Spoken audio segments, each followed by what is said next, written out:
বরিশাল গুলো বাজে কথা কইলে একদম কল্লাটা পাড়াই ধরবেন ভাই।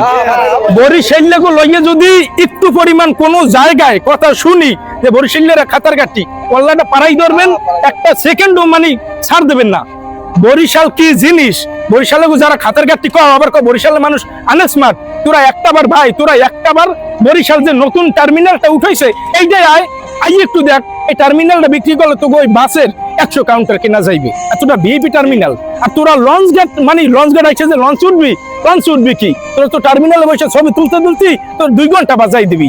আর এই যে আমার পিছনে লঞ্চ, এটা হচ্ছে সুন্দরবন 16, শুভরস, মানামি ইত্যাদি আরো লঞ্চ আছে। এই যে সুন্দরবন 16 লঞ্চটা এইটাই শুধু দেখাই। বাসে যাও করতে প্রসাবে ধরলে প্যান্ট ভিজাই হালাও, তারপর আগায় ধরলে এবার করো কি ল্যাপটাই হালাও। বমিতে ড্রাইভারের দ্বারা কেন হইতে যাও যে পলি দেন নাহলে শেষ। এইরকম কোনো কষ্ট লঞ্চে নাই। ভিআইপি কেবিনে যাবা, সুন্দরভাবে ঘুমাইয়ে লেটকাইয়ে ব্যাটকাইয়ে যাবা, মনে হইবে না তুমি ঘরের চেয়ে শান্তিতে যাইতে পারবা লঞ্চে।